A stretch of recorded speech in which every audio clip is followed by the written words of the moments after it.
It's Katie Rose, straight up with a twist.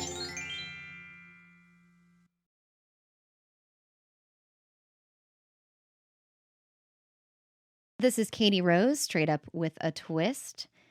Oh, the patriarchy. Yep, we've learned a lot about that recently, haven't we? And here I am, a woman on a podcast, doing my best to share fun, quippy facts and just personal opinion and trying to relate to people, to all of the humans out there.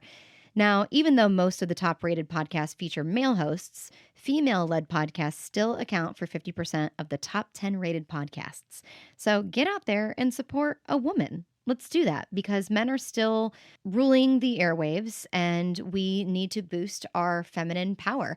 And what is it about that? What is it about a man's voice that other men prefer? Maybe in sports, if they listen to sports podcasts, like they would trust a man more in what he's saying over a woman. Sometimes I feel like, especially in our older generation, people listen to women and they think of them as nagging and they're just on here to bitch about something, right?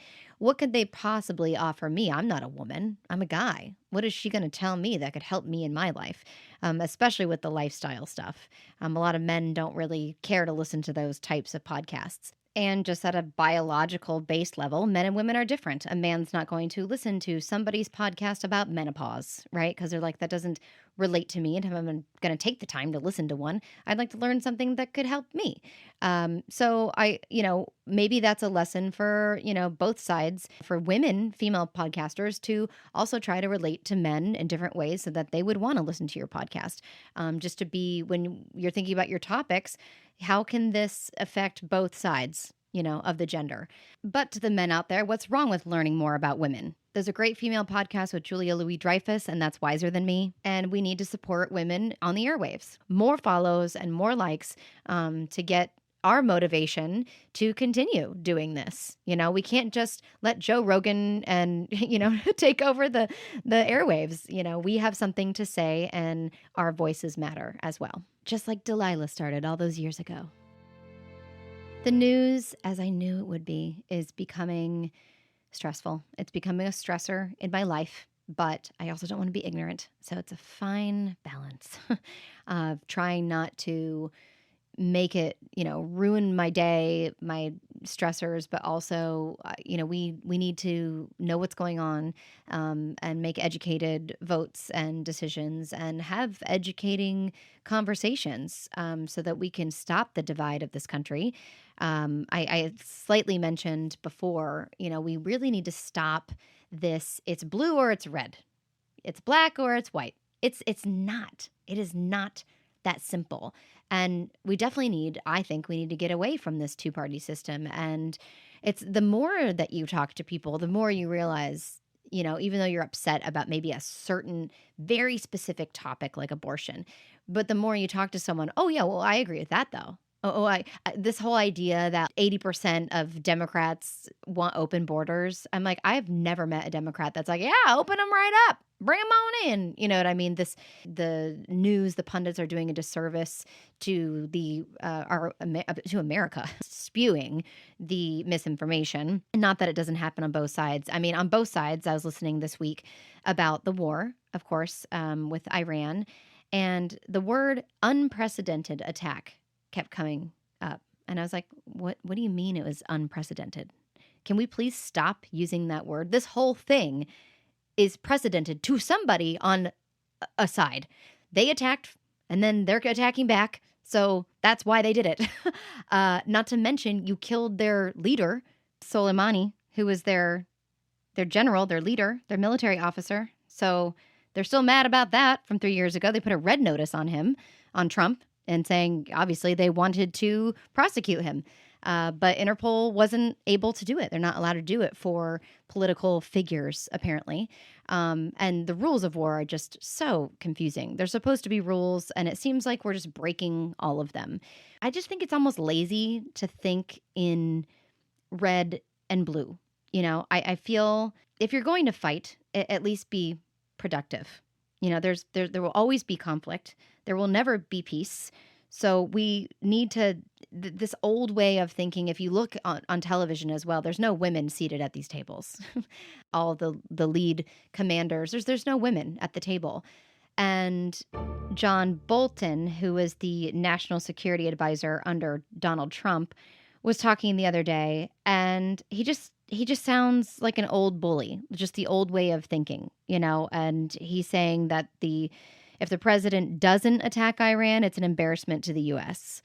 And I'm like, this back and forth on like, the Republicans are like, stop fighting their fight, let's get out of it. And then they're like, no, you need to attack. Like the back and forth, it's hypocritical, first of all.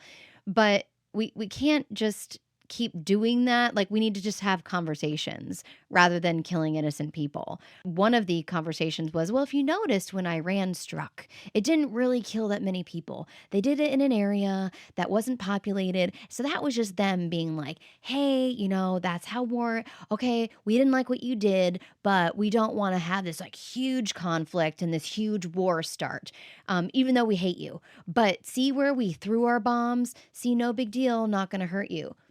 It's so ridiculously childish to me, and it sounds like a bunch of men in a room being like, no, you got to do this, that way they know who's boss, but don't do it too bad because, or just like have that conversation. Like literally, and Sally Field said it, if there were mothers in leadership, then we wouldn't be throwing bombs at each other. We wouldn't be doing that. And just in general, I feel like we're fighting over the law rather than the problems with the laws, right?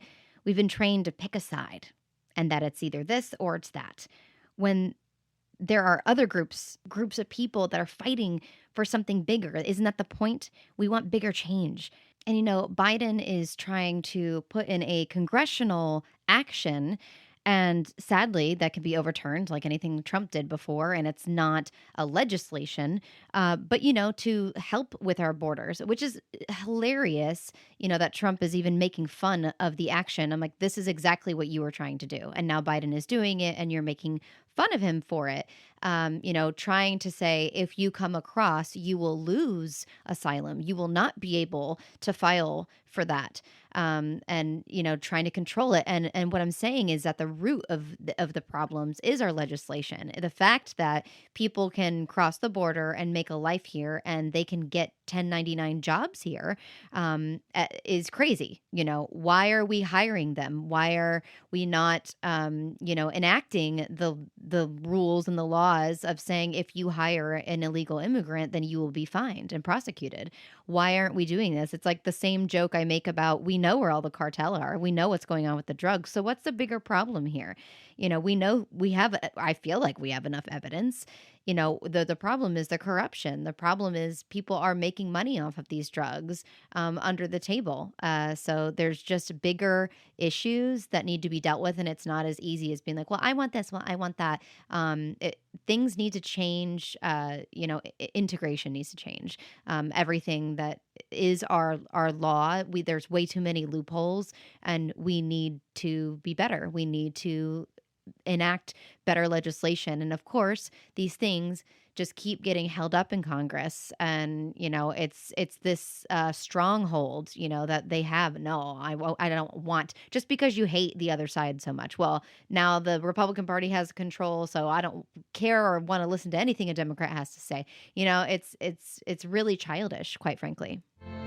And the argument, which you be the judge of this, is that the jobs that people from Southern, America are taking are jobs that North Americans don't want, that they are too lazy to do, or they do not have the actual talent. Like they don't have the years of experience doing it. And there's not any good on the job training. So they just take people who are like, yep, I'll do anything to be in this country. You can pay me crap, and we can get away with it, and our company saves money. I mean, is that the America that you want? I mean, I guess the argument would be that that money will eventually get passed down to the consumer. So anybody that's coming into our country and taking those jobs and working for cheap, if there's an American that gets employed as that, they're going to demand more money. The company is going to trickle that down, and then we're going to be the ones paying. So in some ways, it's kind of helpful. We're giving these people a life. They have a place to live. They can start, a new family and life, because they came from really ridiculous hardships. But I do believe that things need to be done the right way. Not just, oh, well, I passed the 5 year mark and now I can, be here even though I was illegal. We need to make it legal, and we need to find a way to have law and order. We really do. And people need to be paid fairly. I'm so tired of just a few people succeeding in this world and not understanding how difficult it is down here as a regular person. Like I saw the joke the other day that people are, searching for um houses, but they're looking at sheds at Lowe's. In fact, we really want to build a shed in our backyard. And I'm like, geez, this is like the cost of a small house. What's happening right now? So we're looking at different options. And even just like any kind of labor right now is ridiculously expensive. It actually makes me want to like learn how to be a mechanic or be an electrician or, anything, like putting down your own pavers. I mean, it is hard. And I get that it's hard work and hard labor, but who's to say the difference here? Like some of these people are getting paid thousands of dollars and they only work a few hours. And I'm like, okay, well, is my intelligence not worthy? Is that not valuable anymore? And that's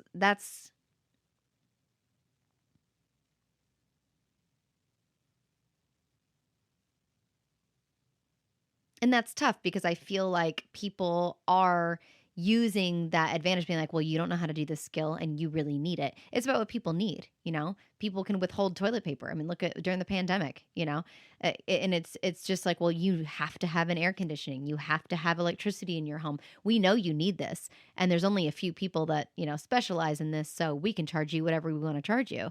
And I guess the idea is some of the other jobs that, require an actual degree in all of these things. Well, maybe, that is not as technically as valuable, which is kind of sad, that a lot of jobs don't get paid as well as jobs that require lots of labor.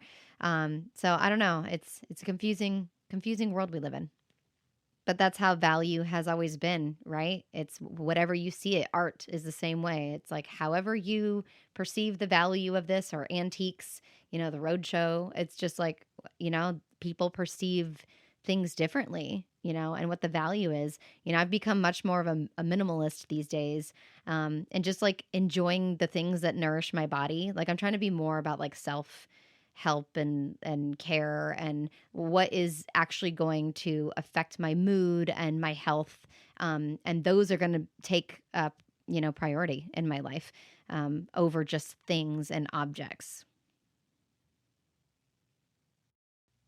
And we really just have to get back to humanity.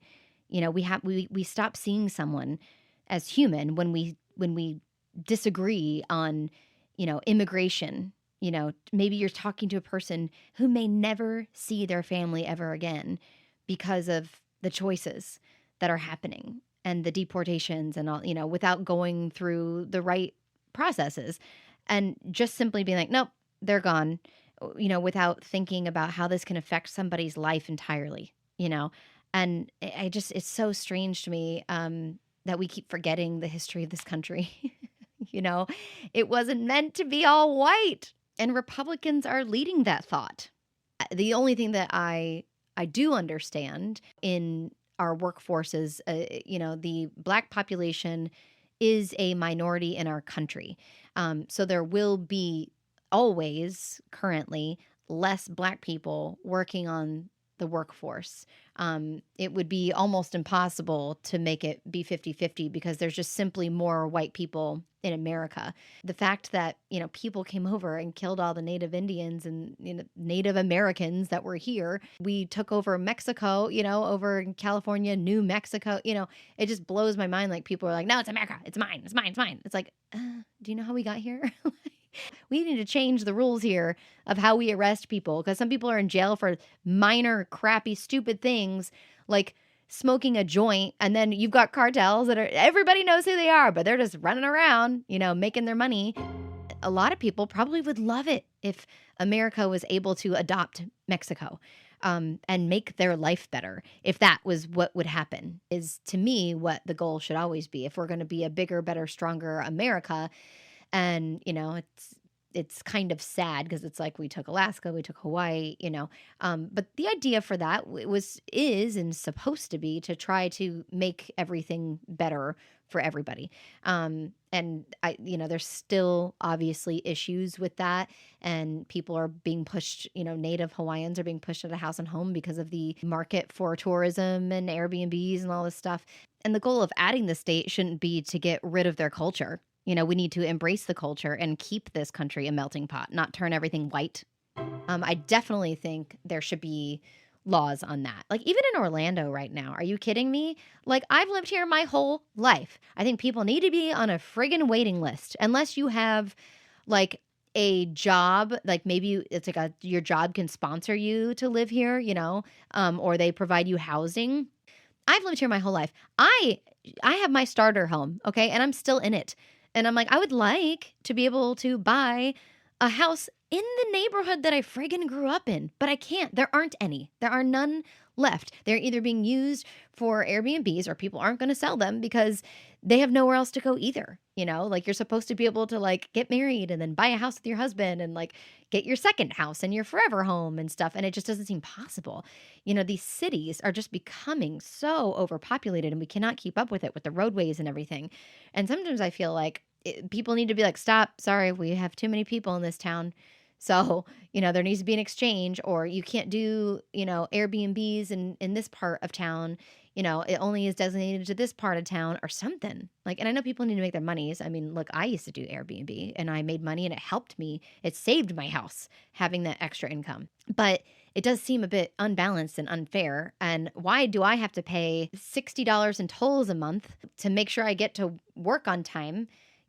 Because we're overpopulated, and so we're forced to use the highways to get there faster and, and I'd love to take a back road, but like, it's just going to take longer and there's just too many people on the roads, It's our overpopulation in these cities is a big issue. The housing market is a big issue and they're just not enough single family homes for people, especially in the places that they grew up with. We're having to continuously grow and go outside of things. And then we're affecting there was a bear in my, I've had to post about it. There was a bear in a tree off not in my neighborhood, but the neighborhood, the road right outside of my neighborhood. So the main road leading to my neighborhood, there's a bear in a tree. And I'm just like, are you kidding me? And we're just invading, their spaces. Animals are being affected. People are getting alligators coming into their back patios. I'm like, I like Florida. It's great. I like to go to the beach, but like a shark, if you're going to live on the beach, shark isn't going to swim into your house, but you could get a hurricane. And for me, I'm like, I don't want to live on a lake because I am afraid of gators and then the shore, I'm afraid of hurricanes. I'm like, I like living inland. I just want to have some land. And then that's another thing. Because we're so overpopulated, they're building up these houses so quickly. They're not being made well. And we're being charged more money for crappier materials for these homes. Like, it just sucks, the situation right now. Honestly, I would really almost recommend somebody buying a historic home or, something made before the 1960s, because it's going to be better quality materials, and then just flip it. So that you can keep the bigger nails and the more solid wood in these homes. It's tough. It's really, really tough. And there's no yards. There are no backyards. I'm so fortunate. I live in a home that has a huge backyard. Every time people come in, they go to the back and they go, oh my God, I've got like a patch, and that's considered your yard. You get a patch with a very tiny fence, and then you can like literally hear your neighbor like right there next to you. I mean, you might as well just roll down your window and wave to them. It's like they can see you naked. Hey, it's becoming a major issue. But will it matter if we're going to be struck by nuclear warfare anyways? Who knows? I keep watching all of these shows, Fallout, and about the end of the world situation, the apocalypse, and nuclear wars, and I'm like, it's kind of scary. It's kind of scary, and I pray that we are not that stupid, but like I don't know. I keep being proved wrong. People listen to Trump speak and somehow they still want to vote for that. I don't understand. It's like they're hearing something else. Like I hear what he's saying, and then it's like they're hearing him go, I, want to heal the world and I'm magical. I don't know. They hear something else coming out of his mouth that isn't what's actually coming out of his mouth. And it was really funny the other day because right before there was a response to what he was saying. Oh, what if they don't like me? It's not fair. If the jurors don't like me. And he's like, this has never happened in history of any president, and he's making it like that's a good thing. Like, or it's just unfair, I guess. And then right when they closed it out, the news reporter was like, well, he's got one thing, right? He's making history. No other president has had to go through this. But he just doesn't take responsibility for anything, ever. He can do no wrong in his eyes. He didn't have an affair. He didn't cheat. He didn't lie. He didn't, he's fraudulent. This is why he is here, people. You guys just like let your kids get away with crap too. Like I don't really understand how you can see it and hear it and witness it and watch it. And then you translate that in your head as he didn't do anything wrong. Like just because someone says, I didn't do it, doesn't mean they didn't do it. It's strange logic to me. And extremely frustrating because you can't really have a conversation. And the accolades that he's given during his presidency too, do we forget that he was there at the beginning of the pandemic? So he was the one that made a lot of those choices. And then Biden intercepted it. Like, do we forget this? I guess we do. And people forget that that presidents do intercept things and it takes time. It's not like while I was reigning president, all of these things were because of me. No, it comes from what people set in place before you showed up as well. So it's just strange the credits that people give him. We're still dealing with the fact that there was tax cuts for rich. It's just funny to me because it's so obvious that like there's no Robin Hood here. Like he just made the rich richer and was like, yay, good for you guys. And so I don't know why any middle class person, lower class, anything that you're not like, really wealthy was excited about that. We didn't benefit from that. We're still struggling down here, yo. We are still struggling down here. I don't know about you, but everything is expensive. And stop with the gas thing, people. Oh my God.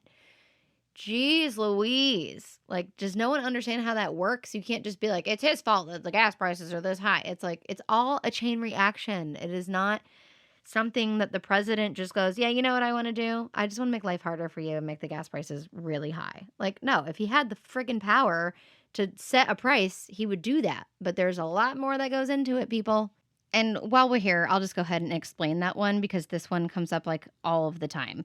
And Joe Biden was asking these questions. He was asking about the Federal Trade Commission and whether potentially illegal and anti-competitive behavior in the oil and gas industry was causing higher prices for consumers. So these questions were being asked. It's not like he was just like, oh, why is this happening? State and local taxes accounted for 16% of the retail gasoline price. Even though supply and demand is like one of the main things, it's also the processing of crude oil. So we go and I have a whole episode on oil, but we get the crappy oil, which is like from Russia, like the crude oil. But America has these old refineries that can get it for cheap, and then we have the processing capability, which those countries don't. They don't have the refineries. So we actually usually come out on top with this, and we usually do have cheaper gas because we have the refineries. Then there's state tax rates that have been going up, which has nothing to do with the president. And then there's also just hiring people and getting it shipped. And of course, as you've heard forever, petroleum prices are determined by market forces of supply and demand. So this is not individual companies, this is not individual people, it's the price of crude oil. And there are workforce constraints. And of course, all of this is happening in Eastern Europe. And then there's geopolitical events with Russia and the invasion into Ukraine. So, in discussing that, this is why it's not Biden's fault, but why Republicans think that it is. They're like, oh, it's because of his involvement, and now Russia wants to charge more, and da da da da da. So, most of this started with the COVID-19 outbreak. Okay. Normally, we are not exporters, we are importers because, like I said, we have the facilities to take the crude oil and change it and make it good oil, basically. Because actually, in America, we have like golden oil. Listen to my oil episode. There's still the issue of the workforce and the supply chain. This all slowed down because of COVID. And so then supply and demand slowed down. And then, of course, we had to ramp things up again to get our economy back going. And Trump was president during that time. So we start there with now we have a less of a workforce. There's still marketing and there's, getting, workers to bring it and the gas tank. Everybody charges something to deliver the gas to the gas stations, right? And remember that Biden wants to phase out oil for our energy and fight global warming and, the pipeline that was killing, the land and animals and, putting stops to these things that ultimately are going to ruin our planet. So he's trying to look at the future, which is what a president should do. And, just to also say, I think people are looking at Biden like, why are you putting sanctions on Russia during this war, for their oil? It doesn't really matter because they only accounted for like 3% of the oil that we would get in anyways. We get our oil from like Canada and Saudi Arabia, other places. So like 61% of our oil is from Canada. It's not something to be like, oh, because he put sanctions on them, that's why our gas prices are so high. That's not it. And notably, most recently, technology has gotten better. So we actually have more wells than we used to. So this is all after COVID and everything. And so we've been building, we are actually the global leader in crude oil production, surpassing Russia and Saudi Arabia. And that's just, because of creating these wells and our technology being better. And we are continuing to pump out more oil than any other country in history. And even though he may have made sanctions on Russia heavier, he actually eased sanctions with Venezuela and Iran. So, there's just more that goes into it than people realize. And even though Biden is working towards less emissions, the world's energy needs are growing so rapidly. No matter what, oil companies are going to supply it regardless of what the White House decides to do. Completely stopping oil production and the processing of this to help our planet and energy is next to impossible. You can't just make a shift overnight. But we're trying to make steps in that direction, and then people are just being like, "No, I don't like it." We can do both until we create more infrastructure that can help us have a more clean energy future. And of course, the entire plan for that is to make the technology better, for solar, wind, and then that way clean energy will be so cheap that people will want to switch. People will be like, great, it's cheaper just to do that. We're trying to do it with electric vehicles and things like that. So it's going to be a slow process. And, we can't keep doing the old stuff. We got to look at, this whole how we're destroying our planet matters. It matters, and Republicans just don't seem to care about that. They don't seem to care about our future generations is what it seems like. Or maybe they're just not understanding, that if we keep doing this, this, and this while you're getting it now for cheap, I'm like, in the long run, it's going to be very bad. Very, very bad. So, it seems like we accept certain advancements in technology, but not for other things. And the cancellation of the Keystone pipeline from Canada anyways, that wasn't even projected to be done until this year. So that wouldn't have been like, oh, the reason the prices are this high is because you did that. Everyone thinks everything's immediate for some reason, and it's not immediate. It's literally just basically supply and demand, and infrastructure and paying workers and marketing and transport. It's everything together, and we're getting back. And Biden is working on building that infrastructure, which I don't understand why he's not getting credit for that. As much as he's like, I'd rather just not do any of that because, let's fix our planet and heal the world. He's trying to do both. He's trying to appease both ends of it because he knows we still need to process this oil and we need it now. But we're still, making efforts in the right direction for a greener and better world. And it can hurt us if we, especially if we're producing more oil and the price drops, that could actually hurt us more. It being low can affect domestic oil industry workers as well. But then, conversely, high oil prices, add to the cost of doing business. So, everything gets passed on to the consumer anyways, whether it's high or it's low. So it's really just good to have like a balance. If it's too low, then that'll hurt us. If it's too high, it'll hurt us. So somewhere in between. Meanwhile, trying to make, the world a better place. But all this to say is that it's not Biden's fault. Like nothing was immediate. The sanctions, on Russia with the whole war, it wasn't the reason. Oh my God, we lost all of our oil now. This whole thing has been us trying to get back to normal with the pause from the pandemic and just trying to move forward. And that's just like the basics of it.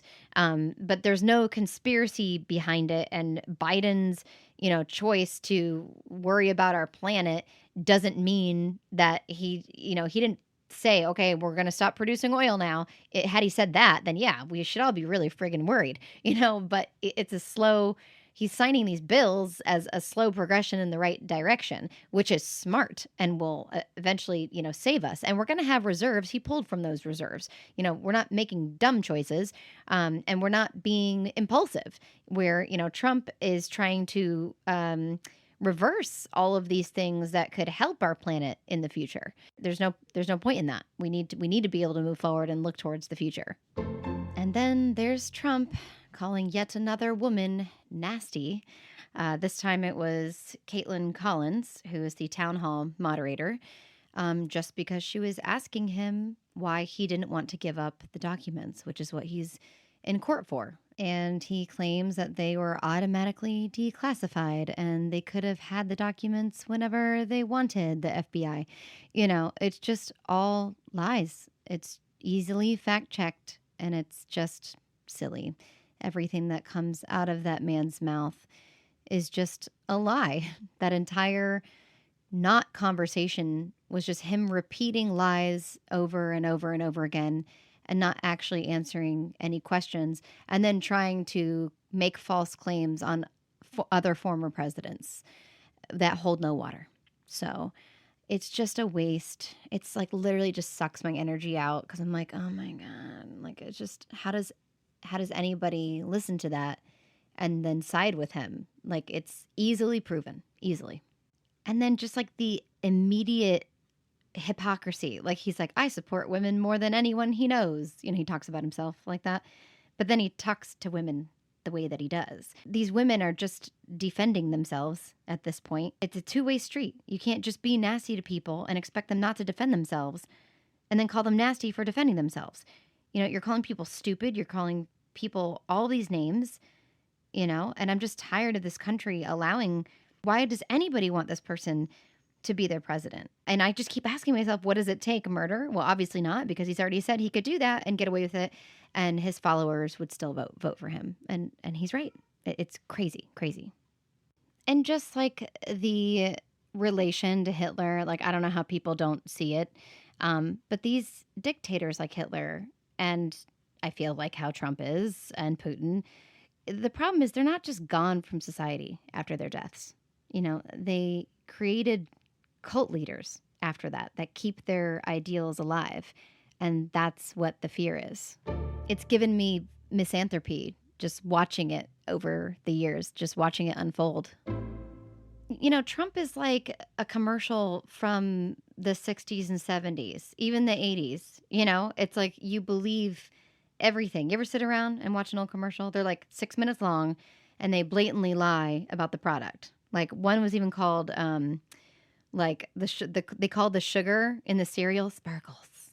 Sparkles. It's just sparkles, guys. Eat all the sparkles. Just everything was made to look like it was healthy when obviously it wasn't. So I feel like that's like the same mind trick that he does for his followers. I don't know.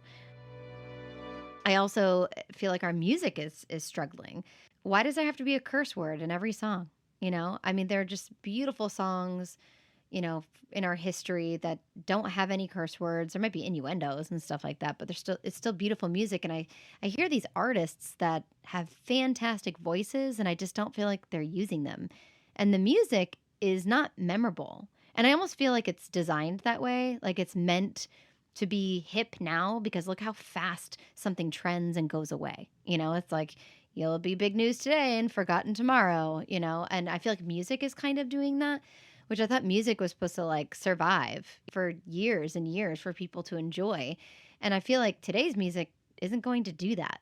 It serves its purpose for going out to a club or driving in the car and having a good time, but it's not memorable. I'm not going to be like, oh my God, that one song, like it totally touched my soul. Like, I wish Ariana Grande sang the way that she does covers of Whitney. I wish she made music like that so that I could be like, oh, God, this one song, like, oh, I want to sing it in front of people. Like, I feel like if you don't want to sing it in front of people, maybe it's not the best song. I don't know. I don't know. Call me an old woman if you want to. But I just wish that these singers, because I know there's a voice in there, I want to hear them. We have no ballads. We're missing great ballads. That's what we're missing. And I'm missing that. I'm waiting to turn on the radio and be like, oh my God, did you hear this girl's voice? Oh, what a beautiful song. Like we're missing these good ballads. That's what I'm missing here. And I know I mentioned it before and people disagree with me, of course. I love Beyonce. I've always liked her. And she's one of those people that has a great voice. But I feel like she's ruining a lot of her songs with the dirty words, and the dirty talking. And I just want her to sing. I just want her to sing a beautiful song, that I can play for my kids if I ever had any. And I'm not saying there aren't good artists out there. Like there's Teddy Swims, Olivia Rodrigo's doing good stuff. Meghan Trainor always puts out good stuff. Carrie Underwood, Tori Kelly is amazing. There's some great singers out there that are trying to do their voices justice. I just want more. I want someone to get with Mariah Carey, like get a mentor and like write that stuff that will last the test of times. I was actually on a run not too long ago and some lady in my neighborhood was like blasting Celine Dion and I was like, bravo, bravo. And her little documentary thing is coming out soon. I think next week. So I really want to watch that. I'll probably watch it with my mom. Also, who made a garden? Who built a garden during the pandemic? What's so funny about that? To upkeep a garden, it's like very expensive. I'm like, oh, look at me. I spent $300 in my garden and I can't even keep any of these vegetables alive. And it's like, and they're never there when you need them, and then going out to get them can be a hassle sometimes. And I'm like, you know what? I think I'm just going to pay the $3 to $7 for a bushel of tomatoes. I cannot get tomatoes to survive at my house. It's actually more convenient and they're fresher and somebody who knows what they're doing made these, and I'm like, it costs so much money to make a garden. I'm like, I'm just going to go to the store. And then Airbnb. Okay, if you're going to charge a cleaning fee, then I'm not going to do all the things that you're asking me to do. Like you're charging me an astronomical cleaning fee. Someone's going to come in here and clean the house and you want me to strip the beds, take out the trash. I'm just like, no, that's what the cleaning fee is for. And of course I always follow the rules and I do it because then I don't want to get like charged by Airbnb, but I have to ask myself, I'm like, wait, I'm already being charged. Why am I doing this part of the job? And I know it's just to help. And it's like, oh, put all the, towels. Could you just throw those in the laundry, throw a pouch of thing in the laundry and run it? And then we'll transfer it to the dryer or like whatever. But I'm like, I shouldn't have to do that. That's the whole point of the cleaning fee. Does anyone wear thongs anymore? Like they were really big in the 90s, like the whole whale tail thing. I have a whole drawer full of them, but I avoid them every single time. And I just rotate the same underwear until I buy new ones. Honestly, I'd rather go naked than wear a thong. Like it's not comfortable anymore. It's just in the way and it's up there. And I'm like, no, I don't like these anymore. It's crazy. It makes me sound like an old lady, and they're good for like certain outfits, I guess, but I'd rather just go naked. Oh, and this thought just came into my head. Okay. Does anyone just in this world, like sometimes I just really worry about humans and how we function, and there's just something wrong or broken with all of us. But does anyone just not have an original thought in their body? Like we follow trends, we pick up on slang, and we copy people. And it just seems like all of America's least favorite word, and probably in other countries, is moist. How did this happen? It's not possible. It's not possible that everyone's least favorite word is moist. Now, inventions, I do believe that happens. Like it's true that people can have similar ideas, because we all invent things based off of our needs. So that I do believe can happen all at once, and we have a good idea for a TV show or whatever. Like I can't tell you how many times I've been like, I was the one who thought of that, right? Okay. But least favorite word is moist. Do you want to know where you heard it? You heard it from Martin Lawrence. He did a comedy special and he had this whole thing about when a woman wakes up in the morning the next day, she's moist and she's ready to go.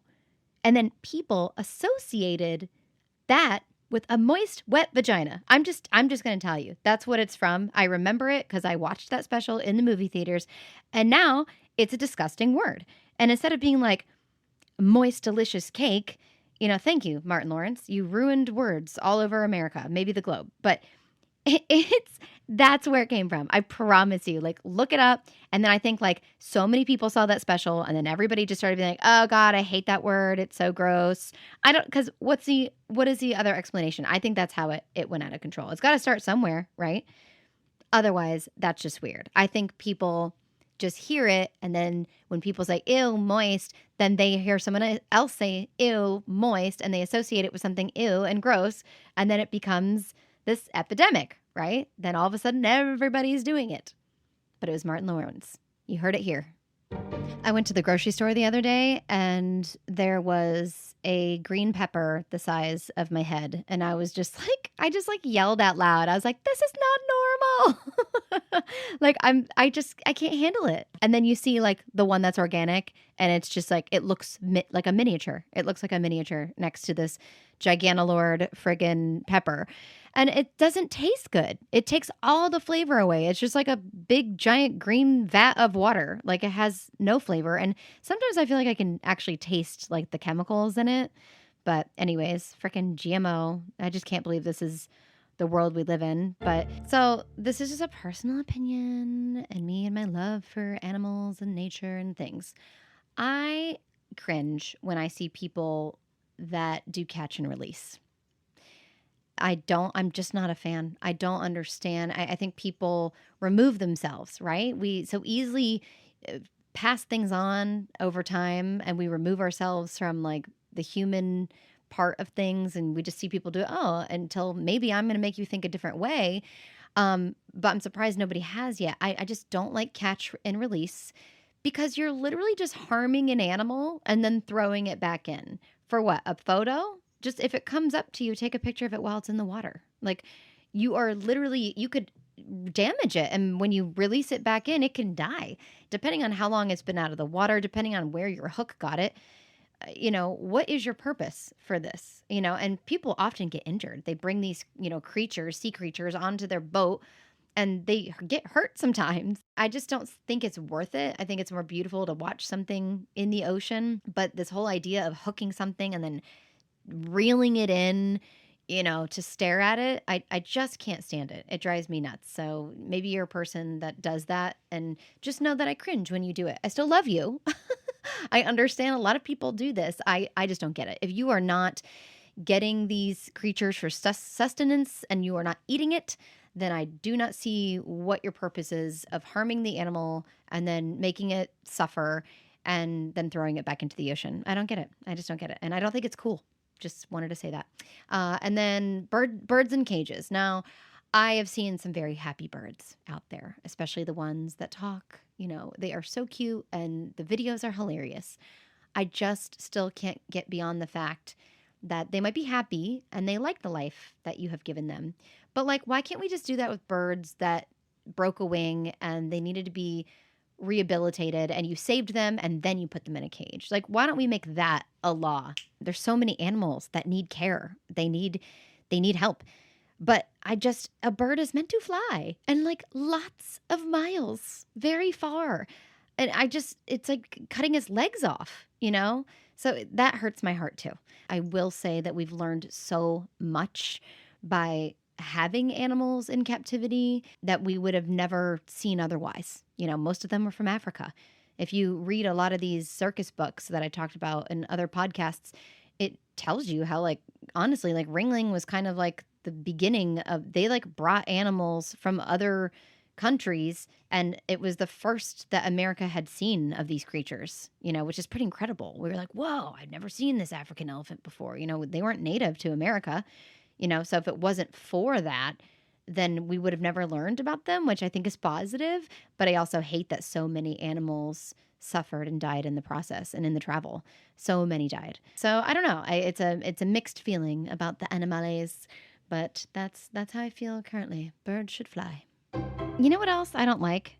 I don't like handshakes anymore. I don't like handshakes. Like, I don't want to shake your penis hand. I mean, men have always touched their penis, but after COVID, like, now I'm just like a nice little short wave, a head bow, even a good side hug. And also, I'm a little nervous. You know, we see so many movies, the sci-fi stuff, and what the future may hold, and we see these robots taking over our lives. There are actually tons of robots now that work in hotels and are taking jobs from human beings, delivering food to their door or whatever. And the idea of drones being everywhere, I hate that one. But aren't we kind of creating robots right now? Like, we're teaching everybody what faces look like in a different way. We are teaching such an early age that wrinkles are wrong. I can't believe that we're teaching people that. You know, wrinkles are what give you expression, you know? And that's what makes you like attracted to a person, in my opinion. It's not because they're smooth. We're teaching people that this is what faces should look like. If we start looking like dolls, then we may as well just be robots. Is that really what we're doing? Are we just slowly turning into robots? Because that's kind of what it feels like. You know, we've been working really hard to make robots move like humans and to be expressive. And now I feel like we're kind of meeting somewhere in the middle. You know, people always say, like, what's the best advice you could give to somebody? I have a friend that just like turned 30. You know, what advice would you give to your younger self? That type of a thing. And I saw my friend turn 30 and she's like feeling old about it. And my advice is to tell people, be aware that you're young. That's my advice. So I should tell myself, I need to be aware that I'm still not that old yet, you know? Be aware. Because like when I was in my 20s, it's like you're just always trying to be more mature and more relevant and just be young. Just be young and be aware that you're young because it does go away. But be aware of it and maybe you'll enjoy it more. All right, guys, before we wrap this up, just a couple of other things in the news that I thought were really interesting, like a female president in Mexico, which is super cool, and the irony that she's Jewish, but she didn't make that about her politics. She separated religion from politics, so bravo to her. And then something that Congresswoman Jasmine Crockett brought up that I thought people should know about. Maybe people don't realize because like Biden, like Obama, like Clinton, people didn't, you know, post photos and brag about the things that they were writing into law to help us. They just do it because that's their duty as president. But there was a child tax credit that was bringing Black kids out of poverty. There's a $400 per child tax credit. And people didn't even know that that's why they were getting that tax credit. And I've been watching the news as much as I can. You know, I saw the interviews about getting aid to the families in Israel, and they were protesting and stopping the aid from getting there. And they were holding their own children, you know, being asked, you know, why they don't have empathy for the parents on the other side. And the Israeli people, you know, were begging for their own families and the hostages and saying, give them back to us. And that's also terrible, but you're also asking the victims. You're not asking Hamas.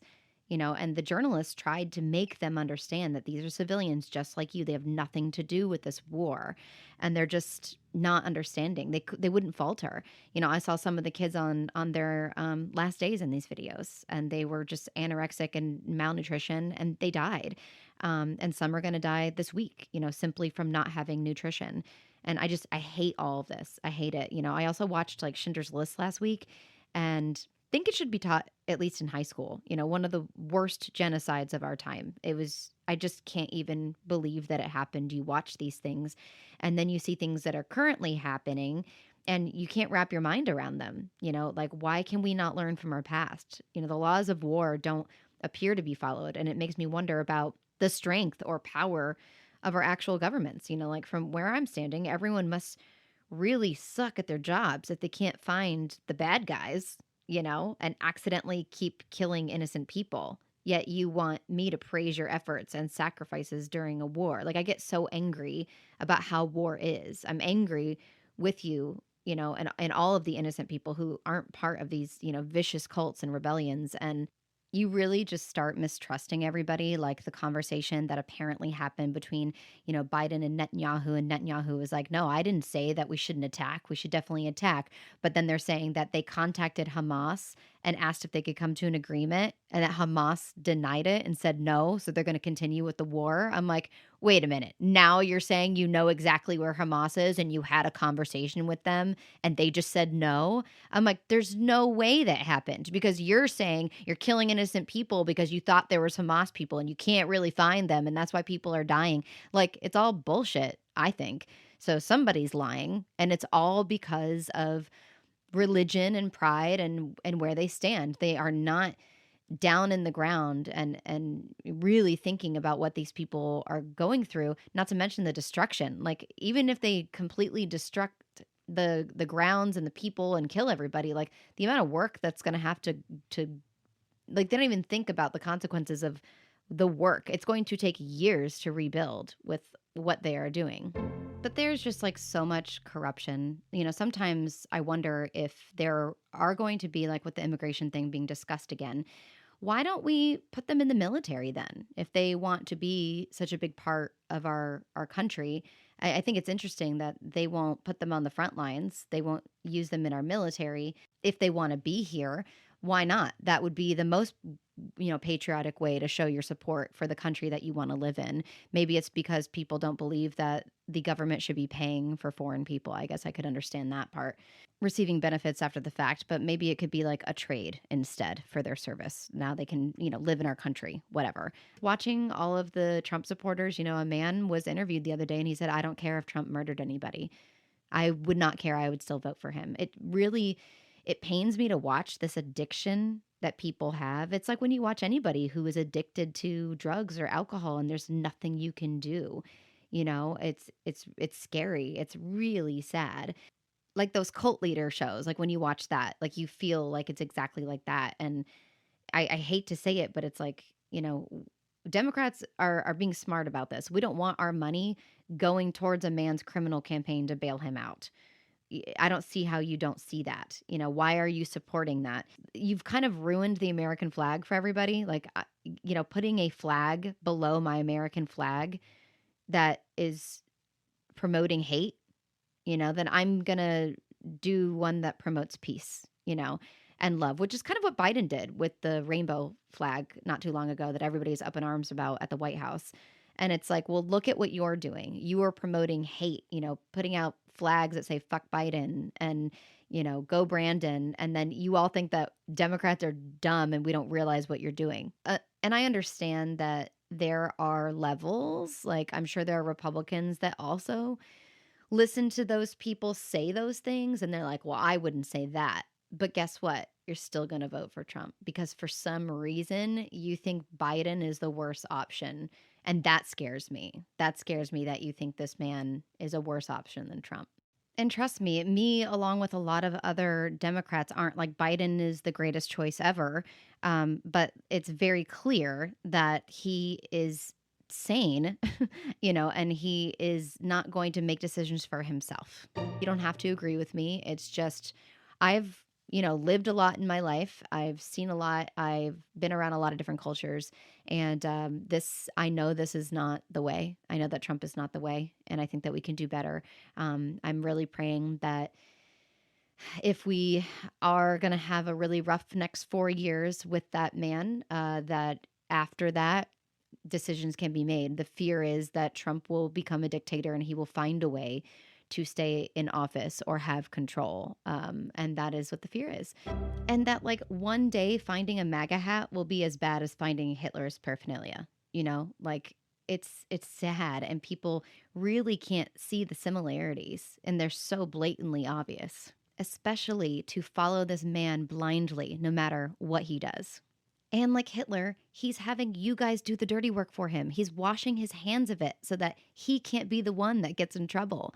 And you guys are doing it for him. You guys are providing him the finances to win. And he is very smart in that way, in the business way, where he's like, I didn't do that. It was my lawyer. I didn't do it. It was this person. I don't know who it's going to take to help our country unite again and not be so divided. I do think social media is a problem, and I do feel that it does feed you the things that you want to see, and maybe you're not seeing the things you need to see and hear. So as a personal choice, make a change with yourself. Try to go outside of your comfort zone and look for information in the places you wouldn't usually find it. And then maybe your eyes can be open to new information. Everything starts with yourself. And all you can do is your best to be knowledgeable about what is going on so that you don't accidentally make the wrong choice or regret that choice later. Thank you guys so much for listening. This has been Katie Rose, served straight up with a twist. If you haven't already, please hit that subscribe button and let a friend know about the show. And if you're really feeling generous, rate it 5 stars. I also love having guests on my show, so if there's a topic that you want to chat about, contact me on my Facebook page at Katie Rose, straight up with a twist, or now you can directly text me straight from the episode in the details section. Just click on the link provided. Thanks so much for joining, and tune in week to week with some more Katie Rose, straight up with a twist.